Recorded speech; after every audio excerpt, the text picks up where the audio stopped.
कुणाल ने अनिका के पेट की ओर देखकर अपनी जेब से रम की बोतल निकाली और मुंह से लगा ली। वो आया था तब से उसकी नजर अनिका के पेट पर ही जमी हुई थी। माहौल को थोड़ा ठीक करने के लिए गौतम ने कुणाल से कहा, आओ कुणाल बेटा, अंदर चलकर बात करते हैं। लेकिन गौतम की बात को अनसुना करते हुए रम के घूंट लिए और अनिका के पेट को घूरता रहा। गौतम को भी थोड़ा अजीब तो लग रहा था, लेकिन कहीं न कहीं वो कुणाल के मन की बात को समझ रहा था। इसलिए बड़े ही सहजता से गौतम ने कुणाल से कहा, देखो कुणाल, अगर तुम ये शादी तोड़ना चाहते हो तो मैं समझ सकता हूँ। यह सुनते ही कुणाल चिल्ला उठा, जो बात तुम समझ सकते हो वो बात मेरे बूढ़े दादाजी नहीं समझ सकते ना। उन्होंने जबरदस्ती इस मोटी के साथ मेरी शादी करवाई और अब वे चाहते हैं कि इसके नाजायज बच्चे को भी मैं अपना नाम दूं। एक तो इसे देखता हूँ तो ऐसा लगता है जैसे मुझे किसी ऐसे गुनाह की सजा दी जा रही है जो मैंने किया ही नहीं है। शादी के मंडप से तुरंत इसीलिए भागा था मैं, ताकि मुझे इसके साथ एक पल भी न रहना पड़े। बोलते बोलते कुणाल की सांसें फूलने लगी थी, जैसे कि वो महीनों से अपने अंदर भरी हुई भड़ास निकाल रहा हो। अनिका और गौतम दोनों ही कुणाल की बात सुनकर ऐसा महसूस कर रहे थे जैसे अभी के अभी ये धरती फट जाए और दोनों बाप बेटी उसके अंदर समा जाए। कुणाल का आक्रोश अपनी चरम सीमा पर था। अब भी कोई कसर बाकी रह गई हो, इस तरह उसने अनिका की तरफ इशारा करते हुए आगे कहा, देखो, इस बेशर्म लड़की को शादी के फेरे लेते समय पेट में किसी और का बच्चा लिए घूम रही थी, और इतना होने के बाद भी आज मेरे सामने ऐसे बेशर्मों की तरह खड़ी है। क्या लगा तुझे कि मैं इस बच्चे को मेरा नाम दे दूंगा? कुणाल डोगरा का नाम? पता नहीं किस गटर का कीड़ा है ये बोलते हुए वह गुस्से में अनिका की ओर आगे बढ़ता है, मानो जैसे वो गुस्से में पता नहीं अनिका को क्या कर देगा। लेकिन तभी शराब की वजह से कुणाल के पैर लड़खड़ाए और वो अपना संतुलन खो बैठा। लेकिन तुरंत गौतम ने आगे आकर कुणाल को पकड़कर संभाल लिया। अनिका कुणाल की बातें सुनकर जितना ज्यादा आहत थी उतनी ही ज्यादा गुस्से में भी थी। वो भले ही अपने मोटापे की वजह से ऐसी सब बातें सुनने की आदी थी, मगर अब उसे इस बात पर कुणाल से ज्यादा खुद पर घिन आ रही थी कि कोई उसके होने वाले बच्चे को गाली दे रहा था और वो मजबूर खड़ी सुन क्यों रही थी। बच्चे का ख्याल आते ही न जाने कैसे अचानक अनिका के अंदर अजीब सी हिम्मत आ गई और बिना कुछ सोचे वो बोल पड़ी, मैं इस शादी को नहीं मानती। यह सुनकर गौतम और कुणाल दोनों हैरान थे। कुणाल सोच रहा था कि कल की आई फिद्दी सी लड़की में इतनी हिम्मत कहाँ से आ गई कि वो मेरे यानी कुणाल डोगरा के सामने ऐसे बोली। लेकिन इससे पहले कि वो कुछ प्रतिक्रिया दे पाता, गौतम ने बात को संभालते हुए कुणाल से कहा, इस वक्त अनिका की तबीयत ठीक नहीं है, इसलिए तुम उसकी बातों पर ध्यान मत दो। और रहा सवाल बच्चे का, तो होते ही उसे अनिका से हमेशा के लिए अलग कर दिया जाएगा, मेरा यकीन करो। अपने पापा की ये बात सुनकर अनिका को ऐसा लगा जैसे किसी बड़े से ट्रक ने उसे पीछे से टक्कर मार दी हो और वो जिंदगी और मौत के बीच जूझ रही हो। तनाव में अनिका की सांसें फूलने लगीं और एक पल के लिए वो सांस लेना भूल गई। ठीक उसी पल में अचानक से अनिका के पेट में जोर से दर्द शुरू हो गया। दर्द के मारे अनिका एक झटके से अपनी पीठ के बल गिरी और बेहोश होती आंखों से उसने देखा कि गौतम दौड़कर उसके पास आ रहा था। गौतम ने हड़बड़ी में फोन करके एम्बुलेंस को बुला लिया था, लेकिन ये सब देखकर भी कुणाल वहीं खड़ा बेशर्म और बेसुध बनकर रम के घूंट मार रहा था, मानो उसे किसी भी चीज से कोई फर्क नहीं पड़ रहा हो। शाम की मध्यम रोशनी अनिका के सामने धुंधली हो रही थी। उसे बस एक छोटी बच्ची की आवाज सुनाई दे रही थी, मम्मी मम्मी उठो ना मम्मी। देखते ही देखते आज 6 साल बीत चुके थे, लेकिन आज भी वही आवाज अनिका के कानों में गूंज रही थी, मम्मी उठो मम्मी, विमान उतरने वाला है। विमान के बिजनेस क्लास की आरामदायक सीट पर सोई अनिका की आंखें झटके से खुली और सामने थी उसकी 6 साल की बेटी रिया। रिया का मासूम चेहरा और उसकी खूबसूरत कत्थई आंखें देखकर अनिका की जान में जान आई। उसका गुजरा हुआ कल कोई बुरे सपने से कम नहीं था। आज अनिका अपनी बेटी रिया के साथ बेंगलुरु से मनाली 6 साल बाद लौट रही थी। रिया ने अपना गेमिंग टैबलेट माँ के पर्स में रखते हुए बड़े प्यार से अनिका से पूछा, माँ क्या हम मेरे पापा को ढूंढने मनाली जा रहे हैं? अनिका ने बड़े ही सरल तरीके से उसे समझाया, मैंने तुम्हें कितनी बार कहा है तुम्हारे कोई पापा नहीं है। इस पर रिया जवाब देते हुए कहती है, ओह कम ऑन माँ, स्कूल में हमें टीचर कहती हैं कि हर बच्चे के माँ बाप होते हैं। अब मेरे गेमिंग वर्ल्ड के पात्रों की तरह मैं किसी दूसरी दुनिया से तो आई नहीं हूं ना, तो जाहिर है मेरे पापा भी तो होंगे ही, या किसी जादूगर ने मुझे अपनी टोपी में से बाहर निकाला है। आबरा कडाबरा, रिया बाहर आ जा। रिया की ये बात सुनकर माँ बेटी दोनों ही जोर से हंस पड़े। अपनी हंसी पर काबू पाते हुए रिया ने दूसरा सवाल पूछा, तो क्या हम यहाँ मेरे भाई को ढूंढने आए हैं? रिया का ये सवाल सुनकर अनिका एक गहरी सोच में डूब गई। उसे याद आ गया कि कैसे 6 साल पहले अस्पताल में उसने जुड़वा बच्चों को जन्म दिया था और अनिका के पापा की कदकाठी के एक आदमी ने उसके दोनों बच्चों को उससे छीनने की कोशिश की थी। कमजोर अनिका ने बड़ी हिम्मत से उस आदमी का सामना किया और रिया को तो बचा लिया था, मगर अफसोस कि वो अपने बेटे को नहीं बचा पाई और वो आदमी उसके बेटे को लेकर भाग निकला था। इस हाथापाई में अनिका को चोट भी लगी थी। चोट इतनी गहरी थी कि उसका बचना लगभग नामुमकिन था और इसी वजह से अनिका की मौसी उसे अपने साथ बेंगलुरु ले गई थी, जहां अनिका का इलाज हुआ था। हालांकि इन 6 सालों में अनिका पूरी तरह से बदल चुकी थी। हार्मोनल असंतुलन की वजह से बढ़ा उसका शरीर अब एकदम सामान्य था। घने लंबे कमर तक के बाल, काली नुकीली आंखें, गोरे गोरे गालों के साथ एक परफेक्ट जॉ लाइन, गुलाबी पंखुड़ी जैसे नरम होंठ और सुराही सी लंबी गर्दन। शिफॉन की लाल साड़ी में अनिका की कमर ऐसी लग रही थी मानो कोई नदी समुद्र से मिलने के लिए करवट ले रही हो। विमान परिचारिका हो या विमान के अन्य यात्री, सब लोग आते जाते अनिका पर एक नजर जरूर डालते। मासूमियत से सवाल कर रही रिया को ये नहीं पता था कि अनिका के मनाली लौटने का मुख्य कारण ये था कि पिछले 6 सालों में कुणाल के दादाजी किसी भी हालत में अनिका और कुणाल की शादी तोड़ने की मंजूरी नहीं दे रहे थे। लेकिन 6 साल बाद आखिरकार कुणाल की जिद के आगे उन्हें झुकना पड़ा और वे ये शादी तोड़ने को राजी हो गए। मनाली वापस जाकर वो तलाक के कागजात पर हस्ताक्षर करने के साथ साथ अपने खोए हुए बेटे को भी ढूंढना चाहती थी।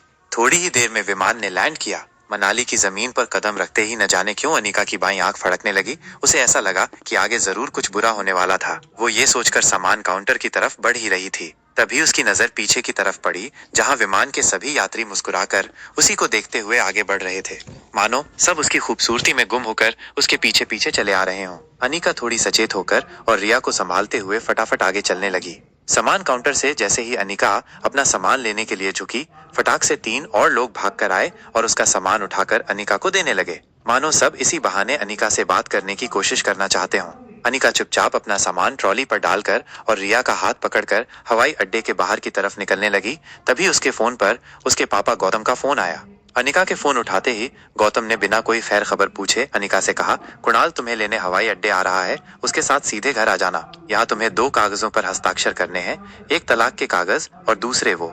इतना कहकर गौतम अटक गया और फिर कुछ सोचकर वो आगे कहा, खैर तुम घर आओ, मैं तुम्हें सब बताता हूँ। अनिका ने भी बिना कुछ कहे ही फोन काट दिया। जैसा कि गौतम ने कहा था, कुणाल हवाई अड्डे के बाहर बड़ी ही बेसब्री से अनिका का इंतजार करते हुए खड़ा था। 6 सालों में कुणाल भी काफी बदल चुका था। अब वो एक छात्र नहीं बल्कि एक व्यवसायी था।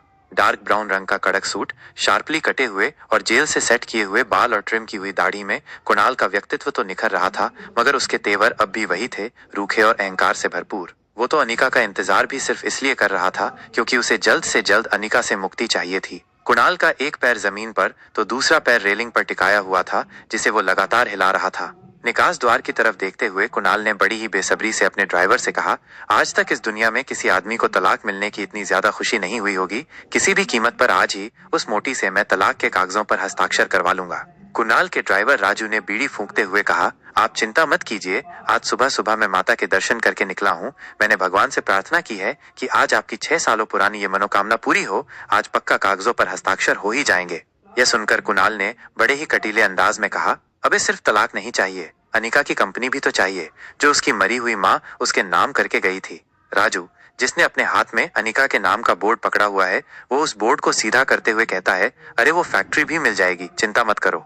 तभी कुणाल के दिमाग में कुछ आता है और वो ड्राइवर से कहता है, अच्छा सुन, उसको देखते ही हमेशा मेरा मूड ऑफ हो जाता है और आज इतने अच्छे दिन पर मैं अपना मूड खराब नहीं करना चाहता, इसलिए मैं उल्टा घूमकर खड़ा हो जाता हूँ। ठीक है, तूने भले ही उसे न देखा हो, लेकिन तेरे हाथ में उसके नाम का बोर्ड देखकर वो तेरे पास आ ही जाएगी। कुणाल आलस लेते हुए उल्टा घूमने ही वाला होता है कि तभी अचानक उसकी नजर हवाई अड्डे के गेट पर पड़ी और कुछ देखकर उसकी नजर वहीं अटक गई। कुणाल ने हवाई अड्डे से बाहर आते हुए एक लड़की को देखा तो वो देखता ही रह गया, मानो जैसे उसने आज से पहले किसी खूबसूरत लड़की को देखा ही नहीं। उस लड़की को देखकर कुणाल के मुंह से निकल जाता है, यार इतनी खूबसूरत लड़की तो मनाली में कभी दिखी ही नहीं। ड्राइवर राजू ने भी उसकी बात में हामी भरी। कुणाल बिना वक्त गवाए रेलिंग कूदकर उस लड़की की ओर दौड़ पड़ा और अचानक से वो उस लड़की के सामने आकर खड़ा हो गया और उसका रास्ता रोक लिया। ये खूबसूरत लड़की और कोई नहीं बल्कि अनिका थी। कुणाल इस बात से बिल्कुल अनजान था। अचानक कुणाल को अपने सामने देखकर अनिका हैरान थी और उसे एक ही पल में वो सब कुछ याद आ गया जो वो हमेशा से भूलना चाहती थी। अनिका एक पल के लिए सहम गई। उसको लगा कि कहीं पहले की तरह कुणाल फिर से उसकी बेइज्जती न कर दे और इसलिए अनिका सीधा कुणाल को थप्पड़ जड़ देना चाहती थी, मगर वो अपनी बेटी रिया के सामने कोई तमाशा नहीं करना चाहती थी। तभी अचानक कुणाल बोल पड़ा, हेलो मिस गॉर्जियस, आप मनाली में पहली बार आई लगती हैं, क्योंकि अगर पहले आई होती तो ये तो संभव नहीं है कि अब तक आप मेरी नजरों से अननोटिस रहती। अनिका को पहले तो कुछ समझ में नहीं आया, लेकिन अगले ही पल वो समझ गई कि कुणाल उसे पहचान नहीं पाया था। अनिका ने रिया की तरफ देखा तो वो अपने टैबलेट में वीडियो गेम खेलने में मस्त थी और क्योंकि उसने हेडफोन पहने थे, उसे आसपास की कोई बात सुनाई नहीं दे रही थी। ये देखकर अनिका को राहत मिली। अनिका कुणाल की बात को टालते हुए वहां से किनारे होकर टैक्सी को आवाज देने लगी, टैक्सी, टैक्सी। अनिका नहीं चाहती थी कि कुणाल उसे पहचाने, लेकिन कुणाल भी हार मानने वालों में से थोड़ी था। कुणाल ने उसकी तरफ भागकर फिर से उसका रास्ता रोक दिया। अरे अरे, टैक्सी की क्या जरूरत है, मैं अपनी गाड़ी में आपको जहां चाहे छोड़ देता हूं ना। और एक मिनट, ये नन्ही गुड़िया कौन है? यह कहते हुए उसने रिया की तरफ इशारा किया और उसके गाल पर हाथ फिराया। लेकिन रिया जब टैबलेट पर गेम खेल रही होती है तब उसे कोई परेशान करे वो उसे बिल्कुल अच्छा नहीं लगता, इसलिए टैबलेट से बिना ऊपर देखे उसने अपना गाल झटक लिया। ऐसा करने में रिया के कान से हेडफोन नीचे की तरफ फिसलकर उसके कंधे पर आ गया था, लेकिन अभी भी उसका ध्यान वीडियो गेम खेलने में ही था। अनिका टैक्सी ढूंढने में व्यस्त हो गई, लेकिन कुणाल पीछे पीछे आकर उससे एक नहीं तो दूसरे तरीके से बात करने की कोशिश करता रहा। कुणाल ने कहा, ओह समझ गया, ये आपकी छोटी बहन है ना? ये सुनकर रिया जोर जोर से हंस पड़ी। तभी कुणाल को वापस गौतम का फोन आया। कुणाल ने जैसे ही फोन उठाया, गौतम ने पूछा, क्या तुम्हें अनिका दिखी? कुणाल ने बड़ा ही तीखा जवाब देते हुए कहा, न दिखने के लिए आपकी बेटी कोई सुई तो है नहीं, जब वो गेट से बाहर आएगी तो सिर्फ वही दिखेगी, उसके पीछे खड़े लोग भी दिखना बंद हो जाएंगे हूँ। और वह रूखेपन से फोन काट देता है। कुणाल की बात सुनकर अनिका को अंदाजा आ गया था कि वो पक्का उसी के बारे में बात कर रहा था। अनिका को कुणाल पर बहुत ही ज्यादा गुस्सा आ रहा था, लेकिन उसे बस अब जल्दी से टैक्सी चाहिए थी। वो पूरे जोश और गुस्से के साथ जोर से चिल्लाई, टैक्सी। यह सुनकर कुणाल और ज्यादा प्रभावित हो गया और बड़े ही मीठे अंदाज में बोला, सुनिए मिस, मैं आपको छोड़ देता हूँ ना। वैसे भी मैं जिसे लेने आया था लगता है वो आई ही नहीं। आप अगर बेंगलुरु की विमान में आई हैं तो आपने विमान में किसी बेहद मोटी औरत को देखा होगा। यह सुनकर अनिका एक पल को रुकी और उसने कुणाल की तरफ मुड़कर देखा। कुणाल आगे कहता है, दरअसल 6 साल पहले वो 120 किलो की थी। अब 6 साल में तो उसने पक्का दोहरा शतक पार कर ही लिया होगा। अनिका बिना कुछ बोले कुणाल की बातें सुनकर सोच रही थी कि ये पता नहीं क्या क्या सोच रहा है उसके बारे में। अपनी बातों को सुनते हुए कुणाल अनिका को देखता है तो वो उसे प्रभावित करने के चक्कर में और उसे हंसाने के लिए आगे कहता है, वैसे मुझे लगता है कि विमान वालों ने उसे बिठाने से मना कर दिया होगा, कहा होगा कि अगर तुम बैठोगी तो विमान कैसे उड़ेगा। कहते हुए वो खुद भी हंसता है और उम्मीद करता है कि उसके चुटकुले से अनिका को भी हंसी आएगी, लेकिन अनिका बड़े ही ठंडे तरीके से उसको देखती रही। अनिका को हंसता हुआ न देखकर कुणाल ने भी अपनी हंसी रोकी और बोला, अजी छोड़िए, मैं भी किसकी बातें लेकर बैठ गया, कहाँ आप और कहाँ वो। तभी एक टैक्सी अनिका के पास आकर रुक गई। दूसरी ओर पीछे से कुणाल का ड्राइवर हाथ में अनिका गुलेरिया का बोर्ड लेकर दौड़ा चला आ रहा था। वह आकर कुणाल के बाजू में खड़ा हो गया, मानो वह कुणाल को कुछ बताने आया हो। अनिका ने जल्दी जल्दी में रिया को टैक्सी में बिठाया और खुद जब टैक्सी में बैठने जा रही थी तब कुणाल ने थोड़ा मायूस होते हुए कहा, वैसे आपको मनाली में किसी भी चीज की जरूरत हो तो सिर्फ एक ही नाम याद रखिएगा, कुणाल डोगरा। किसी से भी मेरा नाम पूछिएगा, मेरे घर तक छोड़ जाएगा आपको। टैक्सी वहां से निकलने ही वाली थी कि तभी कुणाल ने टैक्सी रोकी और खिड़की के पास झुककर बड़े ही फ्लर्टी अंदाज में कहा, अरे मिस, मिस, अपना नाम तो बताती जाओ। यह सुनकर अनिका ने कुणाल को देखते हुए अपनी आंखों से काला चश्मा निकाला और बड़े ही तेज और कटीली नजर से कुणाल को देखते हुए बिना किसी भी हाव भाव के धीरे से कहा, अनिका गुलेरिया।